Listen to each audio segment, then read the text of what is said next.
જયકાર ભગવાનના અસીમ જય જયકાર. આખું પૂતગલ, આ વિભાવિક પૂતગલ ની પાછળ જે મૂળ પૂતગલ છે તત્વ સ્વરૂપે, એ આખું પરમાણુ છે. ઘણાને નહીં આ વસ્તુ જુએ ને એ જ ગમે, મને આ કલર જ ગમે, આવા ચશ્મા ગમે, આવું જ માથું ઓળવાનું ગમે, ઘરમાં આ જગ્યાએ આવું હોય તે જ ગમે, આવો જ બેડ ગમે. આ બધું શું છે? આ બધું તો કે એની પાછળ બધા જાત જાતના પરમાણુ પોતાના પોતે જે રોંગ બિલીફ થી વિભાવિક કર્યા છે, આ બધા પરમાણુ હવે એ ખાલી કરી રહ્યા છે. એટલે દાદા ભગવાન આપણને શું કહ્યું? અસંભાવે નિકાલ કરો. ભાઈ, તમે જે ભરી લાયા છો એનો નિકાલ કરો, ત્યાગ નહીં કરવાનો. ત્યાગમાં શું થાય? તો કે પેલો વસ્તુનો ત્યાગ કરી દે, પણ પેલા પરમાણુ બધા અંદર રહે. એટલે જ્યાં સુધી પેલા પરમાણુ અંદર છે ત્યાં સુધી પેલી રુચિ અંદર રહ્યા કરે, અને એને મુક્ત થવા દે નહીં. જ્યારે દાદા ભગવાને આપણને બહુ જ સુંદર કરી આપી કે આપણે સંભાવે નિકાલની આજ્ઞામાં આવ્યા એટલે ફાઇલ નંબર 1 ખાવાની બાબતમાં, કપડાની બાબતમાં, કોઈ પણ બાબતમાં રસ લેતી હોય એ પરમાણુ ખાલી થાય છે. એ વખતે જ્યારે પોતે ફાઇલનો સંભાવે નિકાલની જાગૃતિમાં છે ત્યારે પોતે જે મોહ પહેલા ભરેલા હતા પરમાણુ એ ખાલી કરી રહ્યો છે. લોભના પરમાણુ, માનના બધું ખાલી કરી રહ્યો છે. પહેલા રોંગ બિલીફ થી બધા ભરેલા અમે ખાલી કરી રહ્યો છે. એટલે આ બહુ આપણને જે આજ્ઞા ધર્મ પ્રાપ્ત થયો છે એનાથી શું થાય છે? તો કે આ બધા પરમાણુ ખાલી કરીએ છીએ, અને એ ખાલી થયા પછી આપણે છૂટા થઈએ ત્યાંથી. આપણે કોઈ વસ્તુનો ત્યાગ કરવાનો નથી, સંભાવે નિકાલ કરવાનો છે. પહેલા એવું સમજતા હતા કે આનો ત્યાગ કરીએ ને એ જ જ્ઞાન કહેવાય. હવે આપણને સમજ પડી કે ત્યાગ કરવાથી તો પુણ્ય બંધાય, પણ આપણે મોક્ષ ના જઈ શકીએ, મુક્ત ના થઈ શકીએ. એટલે આપણને આ સંભાવે નિકાલની જે આજ્ઞા છે બહુ અદ્ભુત અંદર કામ કરી રહે છે. એટલે દાદા કહે ને તમારે તો નક્કી કરવાનું કે સંભાવે નિકાલ કરવો છે. આપણે આપણી ફાઇલ નંબર 1 સરસ જમવાનું ભેગું થયું હોય, જમતી હોય, તો તમારે એને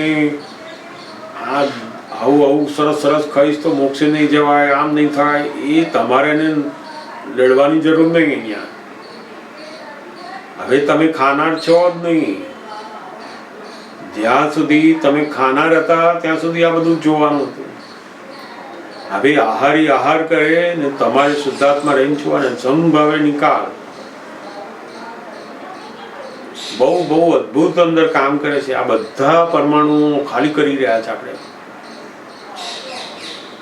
કોઈ કાળની અંદર પરમાણુઓનું ખાલી થવું ક્યારેય બનતું નથી. જેટલા વસ્તુનો બહાર ત્યાગ કરે એમ અંદર પેલા પરમાણુ તો બધા પડી જ રહે. રુચિ સ્વરૂપે ઘર બાર છોડે, પૈસા છોડે, સ્ત્રી છોડે, બધું છોડ્યું, પણ રુચિ તો બધી અંદર પડેલી જ હોય. પરમાણુ તો બધા પડેલા જ હોય. એટલે બહુ બહુ અદ્ભુત કામ કરે છે. પૂછજો, બીજો પ્રશ્ન પૂછવો તો પૂછજો. સમજાયું ને?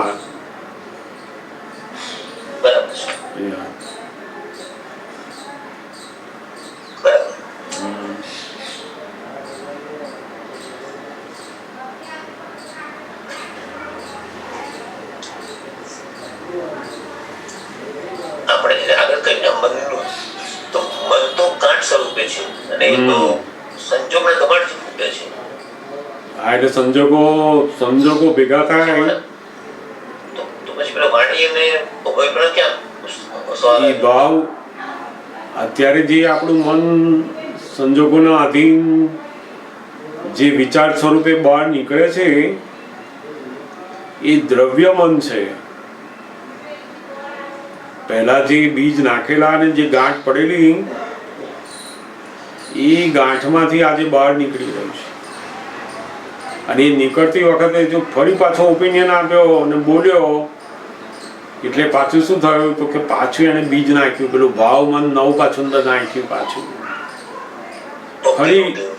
ફરી પાછું એ ભાવ આ બીજ એ ભાવ મન સ્વરૂપે જાય અને આજે જે ફૂટે છે એ દ્રવ્ય મન સ્વરૂપે છે. આજે જે જે સંજોગો આમ ભેગા થાય અને વિચાર અંદર ઉત્પન્ન થયો એ દ્રવ્ય મનનો છે. પેલું ભાવ મન એ તો બહુ જ સૂક્ષ્મ છે અને એ શેનાથી બંધાય છે તો કે આ ઓપિનિયન અને સ્પીચ થી. અને ભાવ મન ધીમે ધીમે આ બંધાતા બંધાતા જેના બહુ જ ઓપિનિયન આપ્યા હોય મોટી ગાંઠ થઈ હોય, જેને બહુ જ ઓપિનિયન આપ્યા હોય કે પૈસાથી જ સુખ છે, પૈસાથી જ સુખ છે, તો મોટી ગાંઠ. એટલે પછી સવાર ઉઠે નહીં એટલે પહેલો વિચાર છે તો જ આવે આજે પૈસા ક્યાંથી કેટલા મેળવવાના, શું લાવવાના, પૈસાના જ વિચાર, હુતા હુતા એના વિચાર, જાગે તો એના વિચાર. તો આપણને થાય કે કેમ આટલા બધા વિચાર આવે છે આના જ? તો કે આ પેલી જે પહેલા ઓપિનિયન બાંધેલો ને તો ભાવ મનથી મોટી ગાંઠ એની નાખી છે. આખા દિવસની અંદર આપણને જેના વિચાર વધારે આવે એની ગાંઠ મોટી, એ આપણે પેલું ભાવ મન બાંધેલું છે. એટલે હવે આપણે જ્ઞાનથી સમજતા થયા કે આ જ્ઞેય નવું બીજ નાખવાનું બંધ થઈ ગયું. આપણે શુદ્ધાત્મા થયા, મનથી જુદા પડી ગયા. આપણે મનને જ્ઞેય સ્વરૂપે જોયા કર્યું એટલે બીજ પડતું બંધ થઈ ગયું. હવે નવું ભાવ મન બંધાતું બંધ થઈ ગયું દાદા કે. અને જેવું આપણું આ નવું મન બંધાતું બંધ થઈ ગયું જૂનું મન ખાલી થઈ જશે. સમજાયું ને?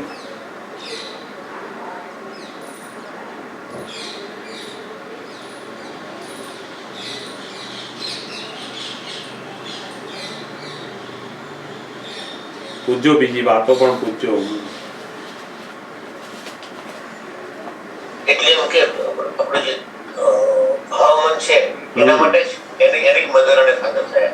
યસ, ભાવ મન દ્રવ્ય મન ને તો બંધ થઈ ગયું છે. એ તો હવે એ તો બંધ થઈ ગયું, એ તો જન્મ થઈ ગયો, એનો તો જન્મ થઈ ગયો. એ તો જન્મ થઈ ગયો એનો, હવે એનો નિકાલ કરવાનો છે.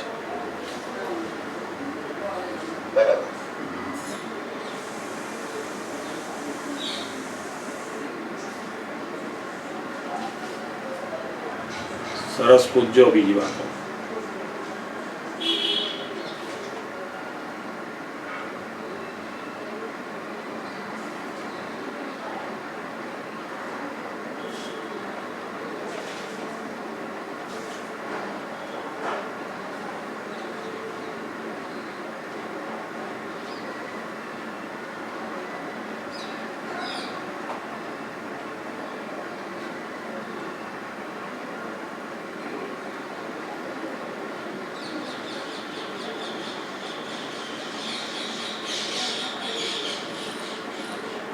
પૂછો.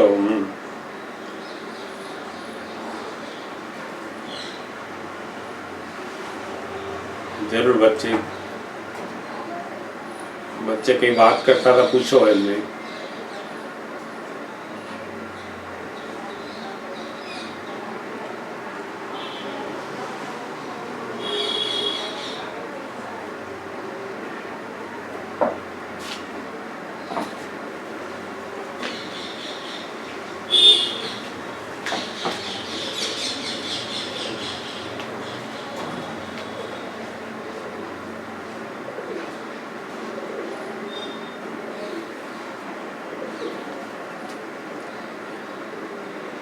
આપણે કોઈને પ્રશ્ન ના હોય તો દાદા ભગવાનનો એક બહુ જ સુંદર એક વિડીયો છે જેની અંદર દાદા ભગવાનના અસીમ જય જયકાર ચાલે છે. દાદા ભગવાનના જ્ઞાનને 25 વર્ષ પૂર્ણ થયેલા એની ખૂબ સુંદર ઉજવણી મુંબઈની અંદર હતી. એક બહુ મોટા હોલની અંદર દાદા ભગવાનના સત્સંગનો પ્રોગ્રામ રાખેલો આખો. એ પ્રસંગનો બહુ જ સુંદર એક વિડીયો છે, તો આપણે જોઈએ. 10-15 મિનિટનો છે.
એવું અદ્ભુત વાતાવરણ ત્યાંનું હતું. 1 કલાક સુધી આ દાદા ભગવાનના અસીમ જય જયકારો ત્યાં ચાલેલું. ઘણા બધા લોકો તો પહેલી વખત પણ આવેલા અંદર હતા. એવા લોકો પણ પોતાના ભાન ભૂલીને જે અસીમ જય જયકાર કરે છે, એનો જે આનંદ લે છે એ આપણે જોયો. આમાં એની સાથે જુદા જુદા મુંબઈના બહુ મોટા પત્રકારો પણ હતા ત્યાં. જ્યારે આ 40-50 મિનિટ સુધી ચાલ્યું અને પછી દાદા ભગવાનની બધા પત્રકારોએ પૂછ્યું કે આ દાદા ભગવાનના અસીમ જય જયકાર હો, એ બોલવામાં આટલા બધા લોકોને આટલો બધો આનંદ ક્યાંથી આવે છે કે છે? જે લોકો દાદા ભગવાન વિશે હજુ જાણ્યું નથી, હજુ પહેલી વાર આવ્યા છે, એવા લોકોને પણ આનંદ આવે છે કે છે. આખા ઓલી અંદર ભાગ્યે જ કોઈ માણસ એવો હશે જેની તાલીમ નહીં પડતી હોય. તમે એને નથી બિલકુલ થાક લાગતો, નથી કોઈ બીજો વિચાર આવતો, એટલો બધો આનંદ ત્યાં પ્રસરે છે. એટલે પત્રકારોએ પૂછ્યું દાદા ભગવાનને કે એમાં શું એવું રહસ્ય છે કે આટલા બધા લોકોને આટલો બધો આનંદ આવે છે કે છે? ત્યારે દાદા ભગવાને બહુ જ સુંદર વાત એક કરી કે આ બધાને જે આનંદ આવે છે એનું કારણ, એનું જે રહસ્ય શું છે? તો કે હું દાદા ભગવાન તરીકેનો 1 સેકન્ડ પણ સુખ લેતો નથી કે છે. એમણે શું કહ્યું? હું દાદા ભગવાન તરીકેનું 1 સેકન્ડ પણ હું સુખ લેતો નથી કે હું દાદા ભગવાન છું એવું. જો હું 1 સેકન્ડ પણ એ દાદા ભગવાનનું સુખ લઈ લો તો આ બધાનું સુખ બંધ થઈ જાય કે છે.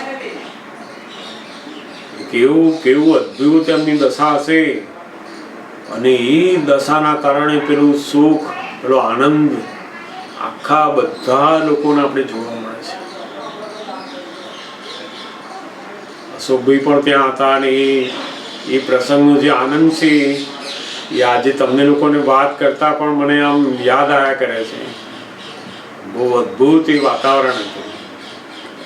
એટલે આ દાદા ભગવાનના અસીમ જય જયકારો તો બહુ મોટું અદ્ભુત કીર્તન ભક્તિ મૂકી છે. દાદા ભગવાન કહેતા ને કે કશું ના આવડે ને, આ દાદા ભગવાનના અસીમ જય જયકાર જો શીખી ગયા તો તમારો બધો વ્યવહાર સરસ થઈ જશે અને જ્ઞાન પણ સરસ થઈ જશે.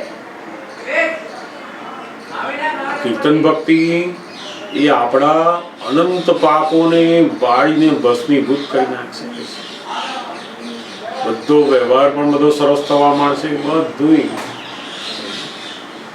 એટલે આ દાદા ભગવાનના અસીમ જય જયકારનું જે સાધન છે એ એટલું અદ્ભુત સત સાધન છે. આપણે વિશેષ ને વિશેષ એનો ઉપયોગ કરવો જોઈએ અને બધાને ગમે એવું. પાછું નાના બાળકોથી માંડી અભણ માણસો હોય, દવાખાનામાં હુતેલો માણસ હોય, એને જો તમે બોલાવડાવો તો એ બોલી શકે. ભાઈ આમાં કોઈ ભણવાની જરૂર નહીં, સમજવાની જરૂર નહીં, કશાયની જરૂર નહીં. અમે લોકો તો ઘણી વાર ગુરુ પૂર્ણિમા, જન્મ જયંતિ જેવું હોય, પહેલા તો બધા મહાત્માઓ બધા ફૂલના હાર પહેરાવતા દાદા ભગવાનને. ગુરુ પૂર્ણિમાના દિવસે 2000-5000 મહાત્માઓ આવ્યા હોય અને એ બધા ફૂલના હાર પહેરાવતા હોય તો મોટો ઢગલો થયો હોય એનો. પછી તો ઘણા બધા હાર અમે લોકો સાચવી ને પછી બીજે દિવસે મોટા કોઈ દવાખાનું હોય ત્યાં જતું રહેવાનું. અને જે દર્દીઓ હોય એ દર્દીના ગળામાં પહેરાવડાવવાનો હાર કે તું આ હાર પહેરને ભગવાને આપ્યો તારા માટે. કયા ભગવાન એને કહેવાની જરૂર નહીં તો એ પાછો એમાં પડી જાય કે આ કયા ભગવાને આપ્યો છે એમ પહેરાવી દેવા. અને પછી એમ કે અમારી જોડે બોલતો 2 મિનિટ. દાદા ભગવાનના અસીમ જયકાર બોલાવડાવીએ ને 5 આપતા પુત્ર હોય 10 આપતા પુત્ર હોય ને તો આખા દવાખાના મોટું દવાખાનું હોય બધા દર્દીઓ પાસે એક બાય એક બધા 500 વાર હોય તો 500 વાર લઈને જવાનું છે. અઠવાડિયાની અંદર તો દવાખાનામાં અડધા દર્દીઓ થઈ ગયા. બધા ઘેર હારા થઈને જતા રહ્યા. પેલા ડોક્ટરો બધા કે આ શું થયું કે છે આ તે પેલા બધા નર્સ ને બધા લોકો હતા એમણે કહ્યું કે ભાઈ આ કોઈ એવા માણસો આવેલા અહીંયા અને આ હાર પહેરાઈ દાદા ભગવાનના અસીમ જયકાર કરાઈ ગયા છે તો તમારા બધા દર્દીઓ હાજા થઈ ગયા અને ઘેર જતા રહ્યા છે કે ડોક્ટરોને નવાઈ લાગી કે આ તો કેવું આ તો કે પછી એમણે શોધી નાખ્યું કે આ દાદા ભગવાન કોણ છે. તો બધા 8-10 ડોક્ટરો દાદા ભગવાન પાસે આવ્યા પછી કે આ શું જાદુ છે કે તમારો. ત્યારે દાદા ભગવાનને ખબર પડી કે ઓહો આપતા પુત્રો તો સરસ કામ કરી આવ્યા કે છે. હવે નથી એને દાદા ભગવાનને જોયા નથી એના વિશે કશું સાંભળ્યું કશું નહીં અને બહુ ટાઈમે નહીં પાછો 2 મિનિટ બોલાવ્યું કે હાર પહેર્યો અને 2 મિનિટ બોલ્યો થઈ ગયો. દાદા કે ને આ અસીમ જયકાર બોલે ને તો અમારી જોડે તાર જોઈન્ટ જ થઈ જાય એમ. એટલે બહુ આપણને પણ એવું આ અદ્ભુત સાધન આપેલું છે. જ્યારે જ્યારે એવો સમય એવા સંજોગો આવે ત્યારે એનો ઉપયોગ કરવો જોઈએ. બહુ જ સુંદર છે.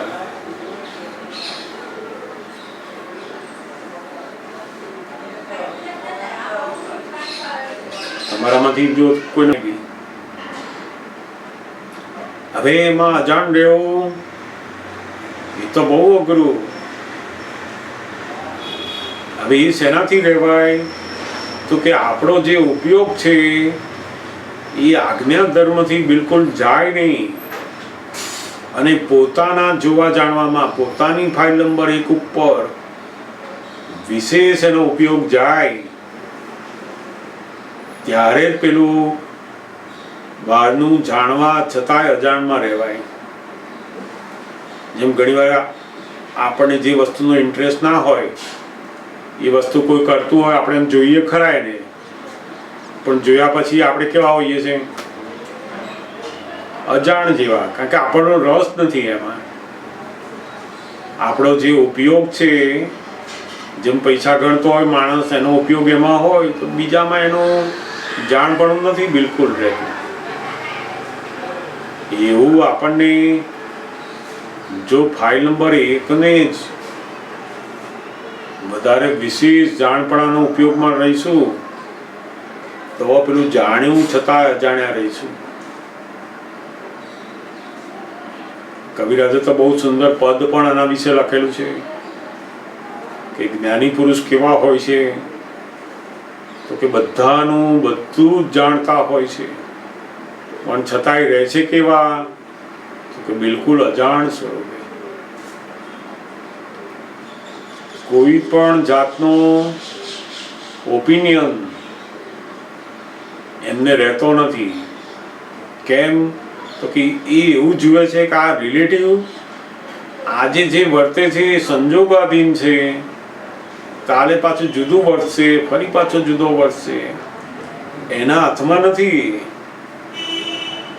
આપણે તો એક વર્તન ઉપરથી એનો ઓપિનિયન બાંધી દઈએ અને પછી તરત એવું જ જો કરીએ. એમાં અજાણ થતા વાર લાગે પછી આપણને. સમજાય ને? એટલે બહુ આ જોવું અને જાણવું એ તો બહુ મોટો પુરુષાર્થ છે. જેમ જેમ આજ્ઞા ધર્મનો પુરુષાર્થ વધે એના પછીની જે જાગૃતિ આખી આવે છે એ આ જોવા જાણવાની જાગૃતિ આવે છે. સામાન્ય રીતે આપણને જે જોવું અને જાણવું અત્યારે દેખાય છે એ તો હજુ શરૂઆતનું છે, એ વાસ્તવિક નથી હજુ. જ્યારે આજ્ઞા ધર્મ પાક્કો થશે અને એનાથી જે શક્તિ ઉત્પન્ન થશે પછી આપણને આ જોવું અને જાણવાનો ઉપયોગ જબરદસ્ત વધશે. પછી અત્યારે આપણને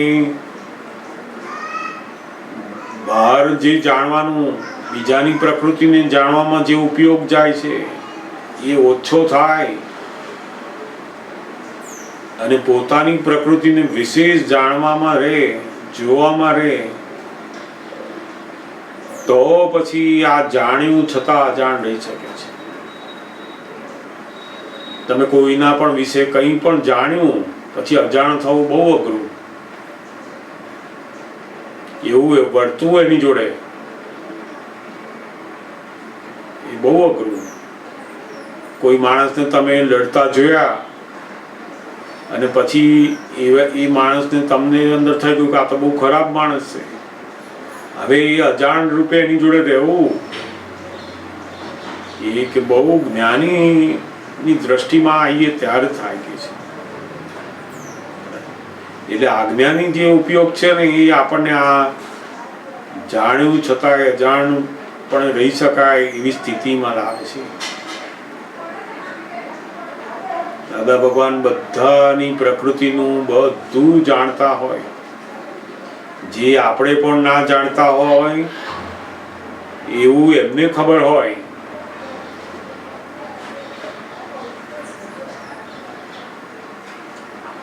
પણ છતાં એ રહે કેવા, તો કે બિલકુલ અજાણ, એટલે ઓપિનિયન વગર.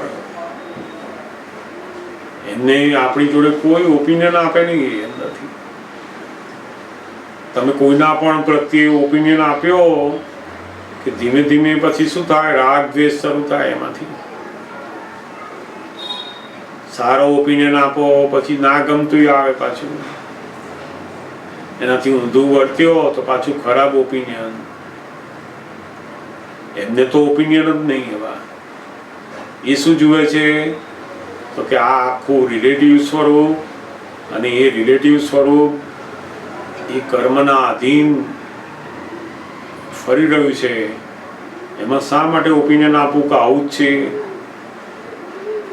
આજે લડનારો માણસ, આપણી વસ્તુ લઈ જનારો માણસ કાલે આપણને આપવા પણ આવે અને પગે લાગવા આવ્યો હોય. એનું ક્યારે ફરે એ તો આપણને ખબર ના હોય, કારણ કે એ સંજોગાધીન છે. પણ જો આપણે ઓપિનિયન બાંધી દીધો તો પેલું અજાણ થતા બહુ અઘરું થઈ જાય. પછી સમજાયું ને? જાણવા છતાંય અજાણ રહેવું.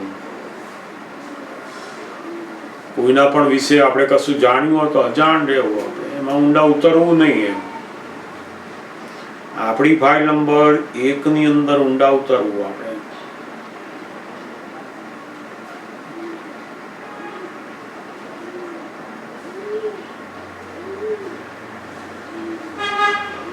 ઓકે, બહુ સુંદર સમજાયું.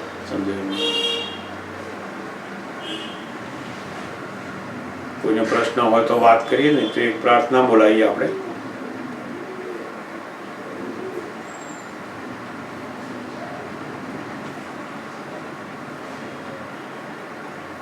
પ્રાર્થના બોલાવીએ આપણે.